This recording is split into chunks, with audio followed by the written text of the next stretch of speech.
جب سور پھونکا جائے گا تو نہ تو ان میں قرابتیں رہیں گی اور نہ ایک دوسرے کو پوچھیں گے۔ تو جن کے اعمال کے بوجھ بھاری ہوں گے تو وہی کامیاب ہیں، اور جن کے بوجھ ہلکے ہوں گے وہ لوگ ہیں جنہوں نے اپنے آپ کو خسارے میں ڈالا، ہمیشہ دوزخ میں رہیں گے۔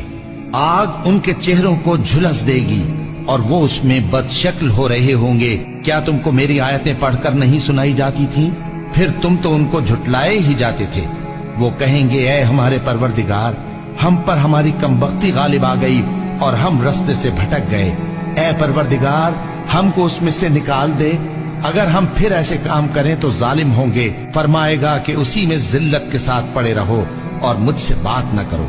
میرے بندوں میں ایک گروہ تھا جو دعا کیا کرتا تھا کہ اے ہمارے پروردگار، ہم ایمان لائے تو تو ہم کو بخش دے اور ہم پر رحم فرما، اور تو سب سے بہتر رحم کرنے والا